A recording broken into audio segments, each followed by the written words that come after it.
right away, Felton shows his experience there. Oh, gosh, he gets elbowed. Oh, but he took his back. Oh, Shamokin thunderclap!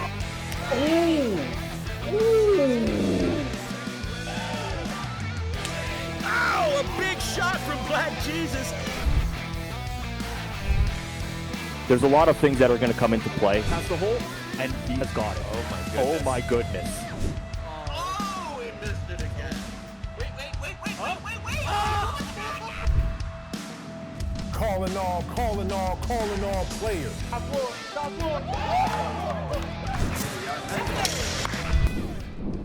We both know that you'd watch that, but would you bet on it? The founders of the Pro League Network think so, or at least hope so. Hi, I'm Brant James, senior writer with Gaming Today, and on this episode of the Playbook Podcast, we'll talk with Bill Yucatonis and Mike Salvaris. They're here to convince you that card-jitsu, slap fighting, and the World Putting League are worth some of your betting dollars. And yes, that was Kevin Garnett. All right, gentlemen, thanks for your time. Really interesting with Pro League Network. I just want to start off before we talk about your backgrounds extensively and all that great stuff. I'm just watching some videos about what you guys do. World Putting League, okay, that's kind of interesting, but slap fight, card-jitsu, honestly, I had no idea. I assumed it was going to be like a world rally thing. I didn't realize it was dudes in cars fighting. That's awesome. Where does the ideation of this stuff come up with, and what's the process of saying yes to something and no to something? Because that's pretty out there. Yeah, I mean, part of it is made in house, but also part of it is, for example, take the card-jitsu example, where we saw the creator of card-jitsu is a guy called Vic Mahiv, and we saw he was doing a few fights, if you will, on YouTube that didn't have a lot of traction. It had a little bit, but we thought there was something about that sport that we feel like we could professionalize and really start to put some interesting PLN spin on it. And so we went out and we tracked him down, met with Vic, and ended up doing making a deal with him that allowed us to sort of operate card-jitsu and give us his blessing to really grow the sport in the way that we thought that there was potential there for it to be grown. And if we think about across our sports, we're at 12 or so sports across our portfolio. All of them, there's sort of 3 to 4 factors that we look at in applying a criteria. So one is, I guess, do we feel like there's an audience either from our existing base or from another established base that we could we could promote the sport to. Second is really about the ease of execution of the operations, like stuff with with tens or 20 team members per side is just harder to produce than one-on-one sports in a studio. And then there's a less objective, I guess more subjective determination there is like, does it really pop on social media or whatever? Is this something that's going to cut through the clutter? And I think that with all our sports, and you could argue especially with card-jitsu, it really does cut through the clutter of traditional sporting content in a way that's certainly resonating on social and is resonating with with our partners. I'm really curious to know, like, what are some of the things that the group said, nah, I don't think that's doable, because it's a cool lineup of things, like slap fight, my God. But I mean, tell me some things that were sort of thrown against the wall, and they're like, that either that's not feasible, you can't produce it, or I don't know, maybe people aren't going to be into this. Yeah. So Bill, you want to go ahead? Oh, go for it. Yeah. I mean, there's a couple that I think that I don't think we say no to anything, but just like now was not the right time type of thing.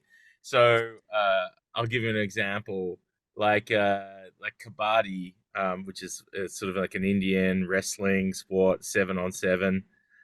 which is a sport that we like, and it's actually pretty interesting.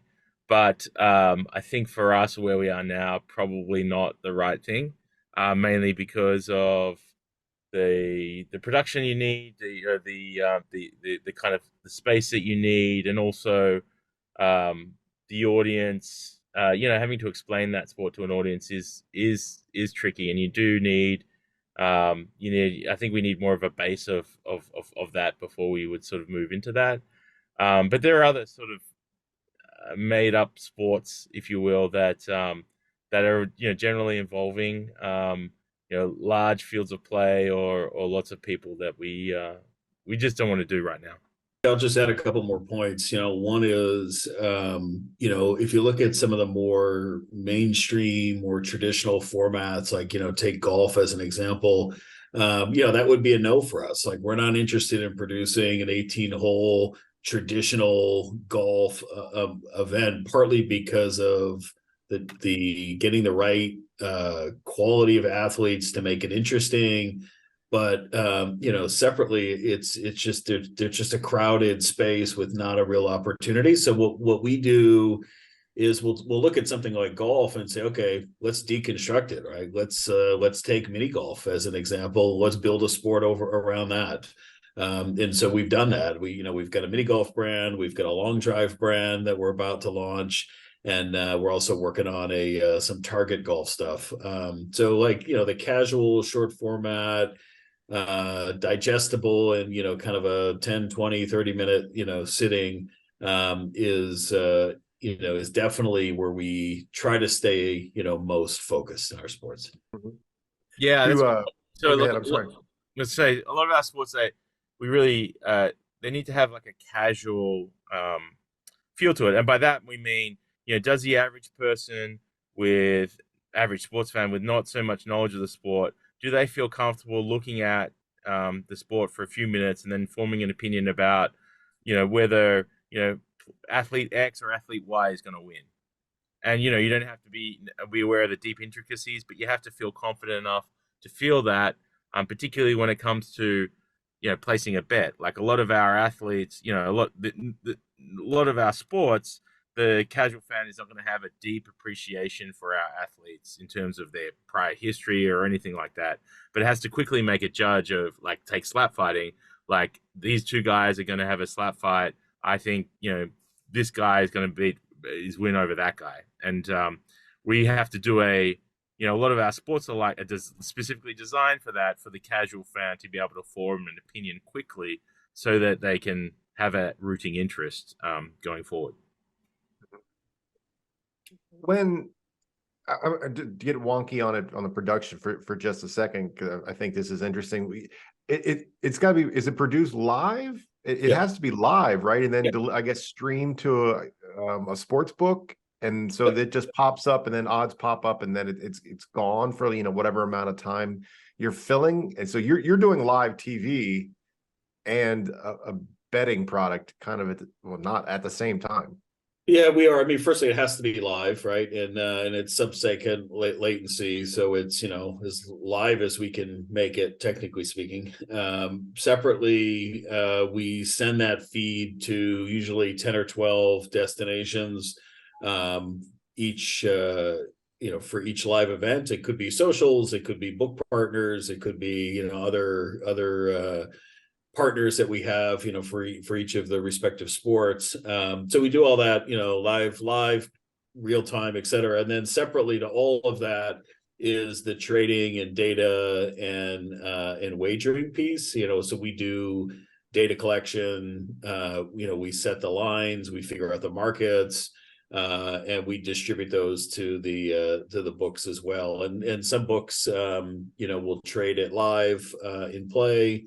Some will do pre-match, so it just depends on the book and the sport. But we overall, the whole watch and wager, being able to see one of our sports, wager in cadence, and have a good entertaining experience for that session, that time. And if it provokes them to place a bet or two, cool. And what we do within that is we try to not only produced in a way that's entertaining and approachable, but we also are focused on markets that are equally approachable. Like, so case in point, back to mini golf, over under on the next hole for hole in one, as an example, right? You don't necessarily need to know the deep history of everyone on the leaderboard, but you can make a betting decision if you so choose in play, and really hole by hole. And so we find that complete experience of high quality, we add our own little style and flavor to it, from a commentating, and we do walkouts and things that just make it kind of fun, and again establish that rooting interest, and then make it bettable as well. You're involved in so many ends of it, as far as the production of, I guess, all ends of it, as far as the production. I mean, how many employees do you have? I mean, you got to have cameramen and techs and producers and traders. I mean, our last, so like to give you an example, like at the World Putting League, we usually have a 7 or 8 person crew. So like, 3 or 4 on cameras, plus some fixed cameras, and then we've got a technical director, a director, and then a couple of others, and then plus the 2 talent, in terms of the commentating, plus the athletes and the sideline reporter. So yeah, it's an undertaking. Now, not all of those are employees. We've got a production facility that we have in Branson, Missouri, and we've got some employees there that sort of handle production for our combat sports. Some of our other sports that we shoot on location, we have to bring in, day cameramen and all that sort of camera people, I should say, for that. But yeah, it's there's a lot of the elements of the value chain that we are touching, for sure. How many days a week are you producing a show, an event? We're doing about an hour of bettable content right now per week, but this time next year will be about 40 hours of live content a week. Okay. So right now it's a little episodic, in the sense that, like, our next event, we've got 2 events coming up in the next few weeks, and each of those events one will probably produce about 3 hours. They'll each be about 3 hours of content, so about 6 hours of content between those. And so the studio model, which we're moving into, where we can domicile these sports, in a studio and be able to crank it out at more scale, is the next evolution for us in 2024. Yeah, I think the 2 sports books that you're working with that jumped out. I think I remember DraftKings, and was it Bet365? Correct. Can you tell who your customer through them is, whether it's an age demo, whether it's an action sports fan, or someone who's just waiting for the NBA game to come on? Can you tell? Yeah, we don't have that level of data from them, but we can tell from, basically who our O&O audience, platforms are. And we know that we are reaching that, traditional, male 24 to 34, 22 to 34 really, age bracket better, that really likes casual and engaging sports to bet on. And then, depending on the sport, there's a fandom around that particular sport, whether that be mini golf or golf. There's a golf enthusiast, which is another cluster, or combat sports, where there's another combat sports cluster. Now, often those are the same demographic, but often there is distinct overlap. For example, I think the endemic audience in putting is slightly older than the traditional sort of endemic audience in a combat sport. But I think regardless of the sport, we really are hitting that that core, typically male 22 to 34-year-old sports bettor. Do you see this company in your roles going forward as you'll continue to create the markets and the entertainment around these non-traditional sports? One day will you bloom or explode into a more traditional As you said, you can't go do the PGA now, but do you see this as the niche, or do you see these kind of sports as growing in popularity in the future? I mean, the Big Four is always going to be the Big Four, but these kind of things where you can do something really interesting. Well, I think the notion of the Big Four, will be the Big Four, right? And if you look at how sort of the up and coming and younger 20 something sports fan is consuming content, and where their allegiance and fandom is, if you will, it's becoming very fragmented and diluted beyond, just the top four sports. And so I think what you'll see, and why we're doing this, is you'll see a lot more market share, if you will, for just other sports that have a deep community that, again, are accessible, like some of our sports, et cetera. That said, we definitely have some sports that are a little bit more mainstream. Like, for example, we just announced a 3x3 street ball basketball league that we're doing in as a joint venture with Kevin Garnett. FIBA sanctioned, FIBA rules, so it's got the linkage there from an Olympic side. In fact, some of our players are former Team USA players. So call that a little bit more traditional, maybe.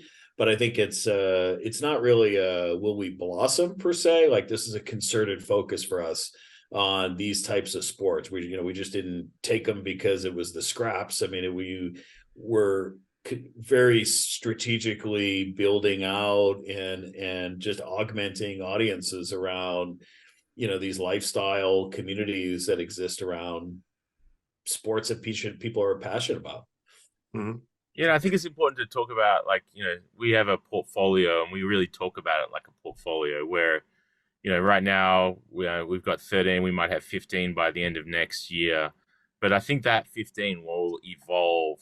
Some of those sports are evergreen, right? And they'll have an audience, and some of them will be more popular for a shorter period of time and then sail off into the sunset. And then the next sport will come along. And I think what we're building isn't so much tied to any particular sport. It's more the process, the engine, the capabilities to brand the sport, operate the sport, produce the sport, and make the sport available for wagering, that we can apply to many, many, many different sports. And I think we're much more about making sure that we have that audience engaged, and whether it's on sport A or sport B, I think it's somewhat of a indifference. I would imagine that social media is pretty effective in letting you know what's hot, what people like, if people are engaging with it. And I would also think it's a means to let the interested parties know that an event's coming up. Yeah, I think that there's so just to talk about the latter point, absolutely, it's sort of our primary way of promotion, and not so much as a billboard, if you will. But I think what we're able to do is, because we own the IP, there's some really interesting ways where we can get creators involved. So, people who are out there who have, I'll give you an example. So, Rob Pizzola at the Hammer HQ network, who does a fine job, talking about betting picks and previews across a number of sports. We started working with him on I think our first World Putting League, just as a hey, can you do a betting preview show about this, or can we work with you on featuring this for a betting preview? And that a relationship evolved to the sense that at the last event he was part of our our in-house commentary team, actually at the event commentating. They did a charity pro-am tournament beforehand that he featured and he streamed to his audience. And I think it was just a great example of how we're able to involve someone, a creator, and their audience, not so much of just a, hey, has this, go watch it, but really make them part of the event. And I think that that's a really interesting angle for us to pursue with many of our sports, because there's a lot of different creators out there who I think can add a lot of value to our sports, and also that we can add a lot of value to their audiences. Mm-hmm. What's the athlete community been like? Because, I mean, honestly, a lot of these folks have probably been toiling in anonymity. I mean, they love what they do, but this could really increase their profile. They become athletes in a sport where people can make wagers on. I mean, what's that been like? Grateful. I mean, these athletes spend a lot of time honing their craft and their skills. Again, back on the World Putting League, the mini golf athletes. I mean, they practice 4, 5, 6 hours a day. Some of them. I mean, they have holes in their backyard. They have a regiment, and it's a testament to their commitment to the sports. And the athletes have been great. They appreciate that somebody's caring about their sport finally. And I think, what we've been able to demonstrate is, some scale and staying power to not just, do a one-off event, but to actually have something that they feel like, they can maybe not build a full-time profession around, depending on the sport, but certainly monetize and grow, as you said, their street cred in that respective sport. Interesting. All right, you gentlemen, I believe, are credited with creating 3 awesome words, and I'm just gonna throw them out and let you just flesh out and explain what these mean to you and how they pertain to your business. Wagerification, disaggregation, and creatification. I think that was my favorite, creatification. So fill me in, flesh those out for me. Yeah. Well, you want to go, Mike? Yeah, sure. So wagerification, I think we're referring to the ability to, essentially bet on, things that, you might traditionally not have thought about betting on or around a sport.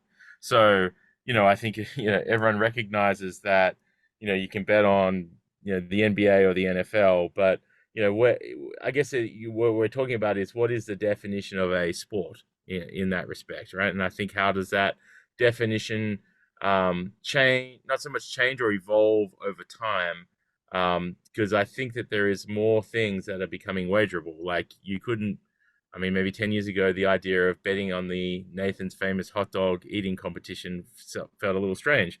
But here we are in 2022 or 2023, I should say, placing wagers on that.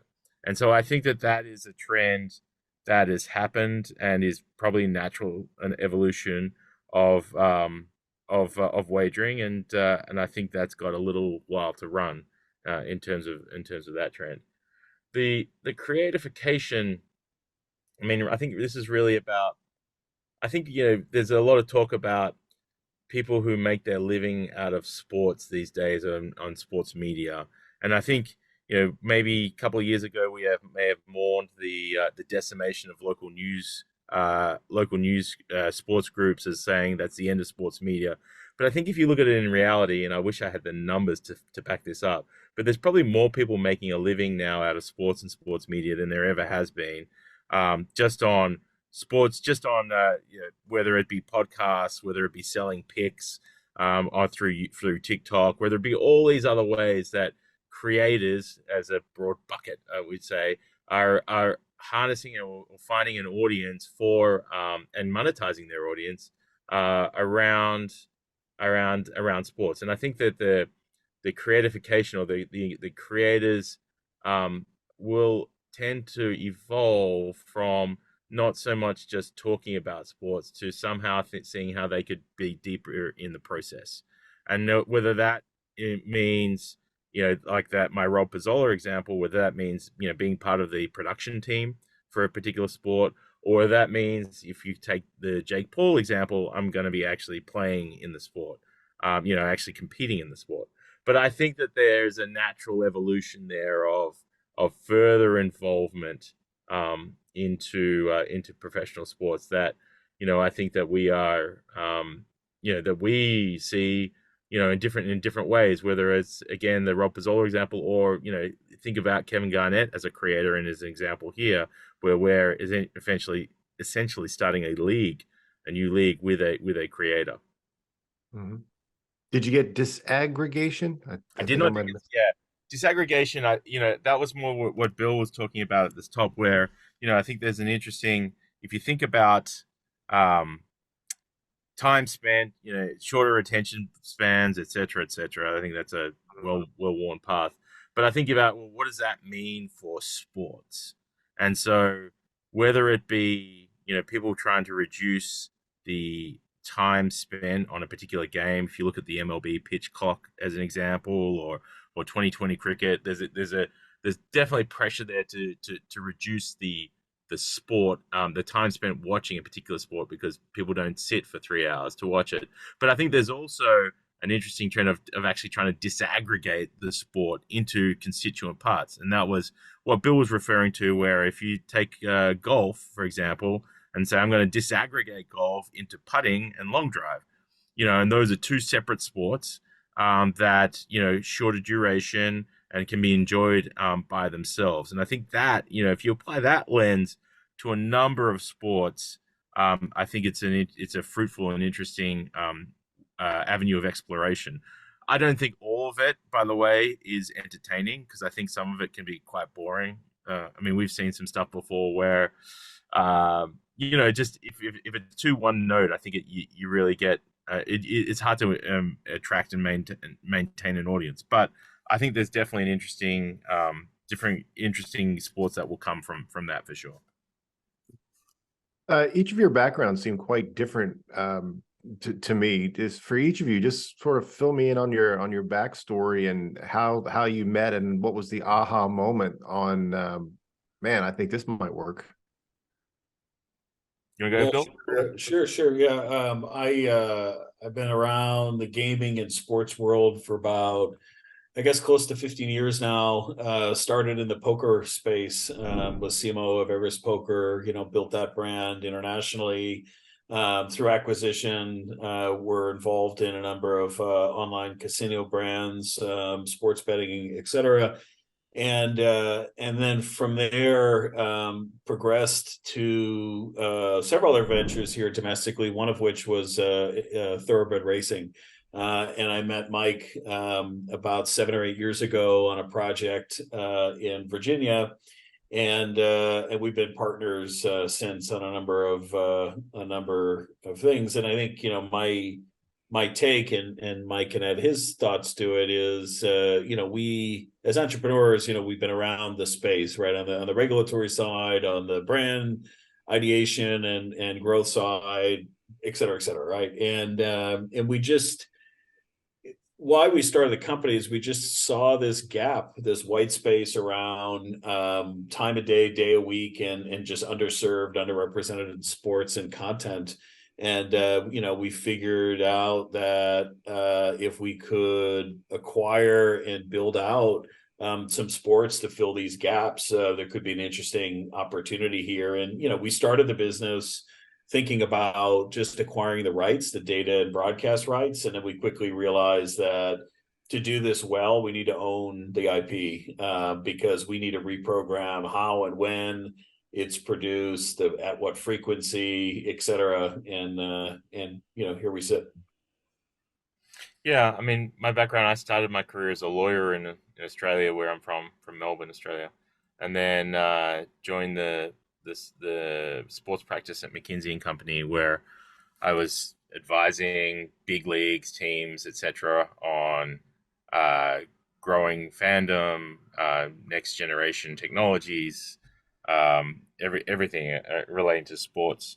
And left McKinsey and did some work in the thoroughbred racing industry, which is where I met Bill. And I think, as Bill mentioned, I think that there's this, if you look at the thoroughbred racing, it's probably an interesting analogy that we like to use, where there's about $12 billion bet on horse racing in the US in a given year.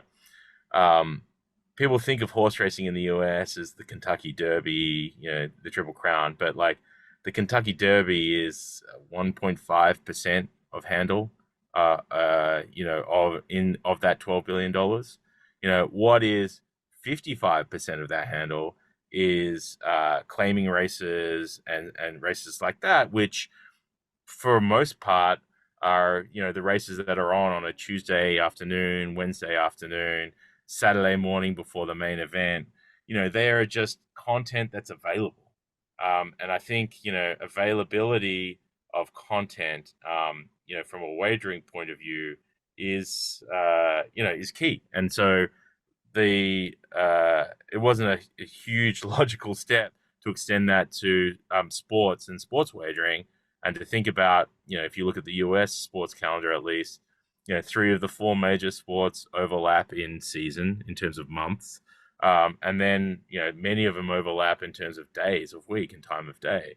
So there's a ton of white spaces Bill referred to before that could be opportunities for other sports like the ones that we own to fill those gaps. Yeah, look at horse racing informing the future. They'd be very proud probably to know that if they could somehow be involved. So do you own, I don't know, it may even be the legal term, do you own World Putting League, Slap Fight, Card-Jitsu? You say you own the IP? So it's like ESPN buying bowl games so they can put it at 9:30 on a Tuesday during Christmas that they want. You own that. We own it, but I would say the distinction between your example with ESPN is, we operate it, we run it, we produce it, it's the whole tip to tail. Yeah. Okay. All right.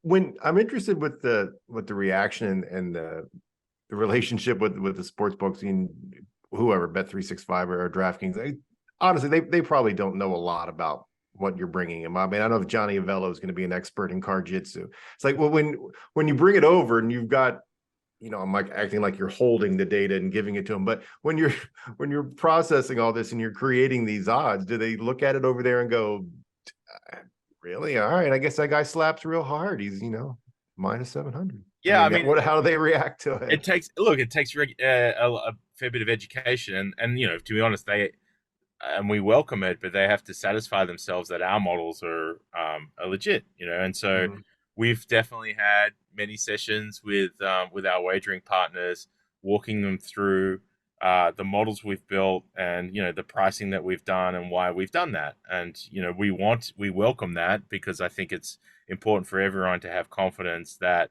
no one's just sticking a finger in the air and says, I'll get that guy at plus 150. Like, it's we don't bring a sport forward, and to be honest, we can't, but we just don't bring a sport forward unless we're confident there's going to be a good wagering product and we have the data to support it. And so I think to get to that point, once we get to the point where the wagering is approved in a particular jurisdiction, we've already got we've satisfied ourselves and the state commissions that that the sport has great integrity, that we do have the data, and that it will be a good wagering product. And so at that point, it's still a little bit of a sure, it's an education on from our operating partners on how we came up with pricing and like the source of our data and all that sort of stuff, 100%. But I think I think we've gotten a good relationship now that people will trust that we're trying to be we are as rigorous as we can be on some of this stuff, and we don't put stuff forward until it's ready.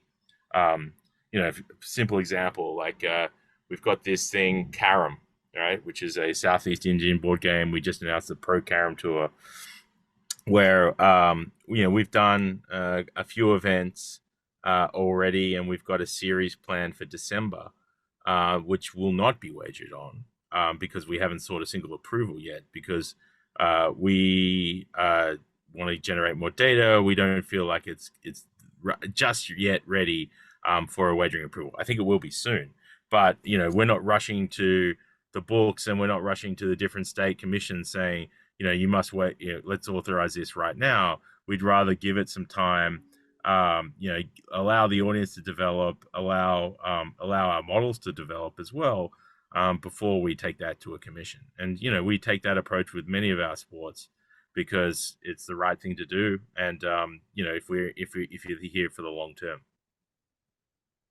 I see you list Chris Grove and Jeff Ma as advisors, and people who would be watching or listening to this know who they are. Certainly, they're strong voices within the industry. What do they add to the mix? Chris is we can't thank Chris enough. I mean, we're one of two, I guess, official advisory companies, us and Underdog. He's very active. Obviously he's a busy guy and has a lot of things going on, but he's been great, not just with his time, but his experience is allowed the use of that time to just be very succinct and action oriented and just helpful in a lot of ways. So Chris has been great, and Jeff has a slightly different background in a lot of ways to what Chris does. Jeff, also great with his time. We meet with him every week. It works. We work a lot of, I would say, different categories that are outside of Chris's competency with Jeff. So I think that the two of them plus our the Ehrenbergs, who are strategic investors and such. I mean, there's a great team of mentors, if you will, that we've put together, and we're thankful and grateful for them. Yeah, I mean, I think our advisors and our investor team, at least right now, is the best in gaming and sports. I just think they are and in terms of entrepreneurs out there grinding, trying to build a business, like there's no one else that I could think of that I'd want to have on our team. Each and every one of them, you feel smarter and more well informed every time we have a conversation, which I just think, what else do you need for an advisor? And someone who's actually out there actively helping you, looks for opportunities to do it, and is proactive about it. They've been really great. Last question for you, I think, unless I lied to you and I get a spinoff question from what you're about to say. But Bill, you mentioned how you wanted to build out the schedule in the coming year as far as how much content you're putting out. I always like to end with, what is the next big thing? I mean, are you guys out there beating the bushes for this sport, and you're about to bring it to the world? I mean, what are you excited about for 24 and beyond? Yeah, I think there's a couple things. I mean, we've used 23 as what I like to call setting the foundation, proving out all of the really challenging and time-consuming parts of the business, whether it be on the regulatory side, integrity, operations around the sports, production, et cetera, right? And so, like, what we've been able to demonstrate is, several events, run compliantly with integrity. We've shown competencies around building audiences, et cetera, right? And so 2024, what we're excited about is scale. And it's really more volume, more events. And I think there's some operational things that we're going to do, like with our new studio that we're working on, that'll help accelerate that. But it's very much about scale. And, listen, we've got 13 leagues in our portfolio. Some, as Mike talked about, are not, fully out there yet. They're still being incubated, whether it be in the rule testing or, whatever it may be. We have a whole process in the lab that we go through. And so I think you'll definitely see more sports, rolling out, but it is really about scale. And then, the other part is our new 3x3 project league with Kevin Garnett and his team. Very excited for its debut during NBA All-Star Week. Did you say you're headquartered in Branson, Missouri? Is that what you said? Is that where we're headquartered in New York City. That's where most of the team is. We have a studio in Branson, Missouri, and then we're working on a headquarters studio in the East Coast. Okay, I get this image of this sort of dude perfect like warehouse where you're just sort of like trying out all these games, or like where they keep the aliens in Men in Black. You just walk through and there's all these crazy things going on. Branson is a little bit like that. Yeah, it really is. I mean, we could send you some stuff from the cutting room floor. It's like, well, okay, they did that, but it's part of experimentation. Yeah. It's like, well, you know what? Cannonball catching is maybe not going to be for us in 2024. Let's just cross that one right off the board. And you'd be surprised the stuff we get sent as well. Obviously, now that we've got a bit of a name, like people are sending us all this crazy sports saying, oh, we should do this, you should do that. I think it's, everything gets considered. I'll put it that way. Is it like stupid human tricks where like this weird human being has an odd talent and they want to become a millionaire at it, so they want you to make a league around it so they can dominate? It's a little bit, yeah. Maybe one day we'll be the judges of Dancing with the Stars, but it does feel like that sometimes, for sure.